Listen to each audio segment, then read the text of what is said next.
ഹണി റോസ് ഒടുവിൽ ഇതാ വീണ്ടും ഒരു പരാതിയുമായിട്ട് രംഗത്തെത്തിയിരിക്കുന്നു. ഇപ്പോൾ ബോബി ചെമ്മണ്ണൂറിനെതിരെ പരസ്യമായിട്ട് ഇപ്പോൾ പരാതി നൽകി പോലീസിന് FIR ഇട്ടിരിക്കുകയാണ്, ഇപ്പോൾ കസ്റ്റഡിയിൽ എടുത്തിരിക്കുകയാണ്.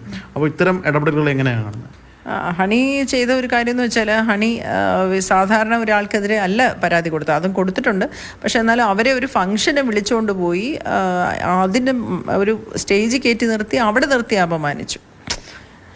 എന്നിട്ട് ആൾക്കാർക്ക് ഒരുമാതിരി എന്ത് വേണോ പറഞ്ഞോ എന്നുള്ള നിലയ്ക്ക് ഇട്ടുകൊടുത്തു. ഒരു മനുഷ്യനാണെന്നുള്ള പരിഗണന പോലും ഇല്ലാതെ, ആണെന്നോ പെട്ടെന്നോ വിട്, ഒരു മനുഷ്യനാണെന്നുള്ള പോലും പരിഗണന ഇല്ലാതെ കൊത്തിപ്പറിക്കാൻ വേണ്ടി ഇട്ടുകൊടുത്ത് ഒരു കോമഡി വസ്തുവാക്കി ഇട്ടുകൊടുത്തു. അവരെ പറയാനുള്ള കാര്യങ്ങളും ഇട്ടുകൊടുത്തു. ആ തരത്തിൽ ചെയ്യുന്നതോ പണത്തിൻ്റെയും പ്രതാപത്തിൻ്റെയും പിന്നെ സമൂഹത്തിലെ ബന്ധങ്ങളുടെയും ഒക്കെ അടിസ്ഥാനത്തിൽ ഏറ്റവും മുകളിൽ നിൽക്കുന്ന ആൾ അങ്ങനെ ചെയ്യുമ്പോൾ അതിനെതിരെ ആ കുട്ടി പൊരുതാൻ തയ്യാറായി എന്ന് പറയുന്നത് വലിയൊരു സ്റ്റെപ്പായിട്ട് ഞാൻ കാണുന്നു. ബോബി ചെമ്മണ്ണൂർ ആണെങ്കിൽ പോലും ഒരു വ്യവസായിയാണ്.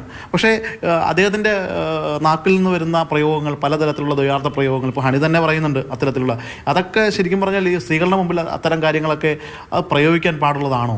സമൂഹത്തിന് മുമ്പിൽ പ്രയോഗിക്കാൻ പാടുള്ള കാര്യങ്ങളൊക്കെ അവർ നോമാക്കി മാറ്റി. അതൊക്കെ ഒരു സാധാരണ, അതിനെയൊക്കെ വളരെ സ്വാഭാവികം എന്നുള്ള നിലയ്ക്ക് അദ്ദേഹം ഹണി റോസിനെ മാത്രമല്ല, വളരെ സാധാരണ ഒരു ചായക്കടയിലെ ഒരു മനുഷ്യനെ കിട്ടിയാൽ പോലും ദ്വയാർത്ഥ പ്രയോഗങ്ങൾ കൊണ്ട് പുച്ഛിക്കുകയും, അദ്ദേഹം മാത്രമാണ് ഒരു പുരുഷൻ, ബാക്കിയുള്ളവരൊക്കെ വളരെ മ്ലേച്ഛം എന്നുള്ള നിലയ്ക്ക് ആണിനെയും പെണ്ണിനെയൊക്കെ കളിയാക്കുന്ന ഒരു മനുഷ്യൻ. തുടക്കം തൊട്ടേ ആളുകൾ എല്ലാവരും അതിനെയൊക്കെ ഇങ്ങനെ ചിരിച്ചു തള്ളുന്നത് മാത്രമായിരിക്കും ഇതിങ്ങനെ തുടരാൻ കാരണം? അത് ഭയങ്കര കോമഡി ആയിട്ട് ആൾക്കാർ, എന്താണ് നർമ്മം നർമ്മബോധം എന്നുള്ളതിനെ കുറിച്ചുള്ളൊരു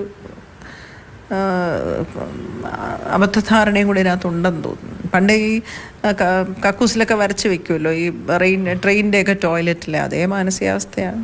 എന്തായാലും ഹണി കഴിഞ്ഞ ദിവസം ഫേസ്ബുക്കിൽ പങ്കുവച്ചൊരു പോസ്റ്റുണ്ട്.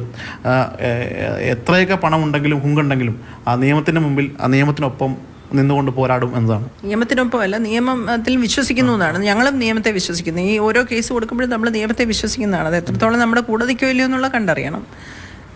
അത് ഹണിക്ക് കുറേ കൂടെ സ്റ്റാർ വാല്യൂ ഉള്ളതായതുകൊണ്ട് ഹണിക്ക് പെട്ടെന്നൊരു പരിഹാരം ഉണ്ടായി എന്നുള്ളതിൽ സന്തോഷമുണ്ട്. ക്യാമറമാൻ നിഖിൽ ജോസഫിനൊപ്പം ശ്യാമപ്രസാദ് ഉത്തമൻ, മാതൃഭൂമി ന്യൂസ്, കൊച്ചി.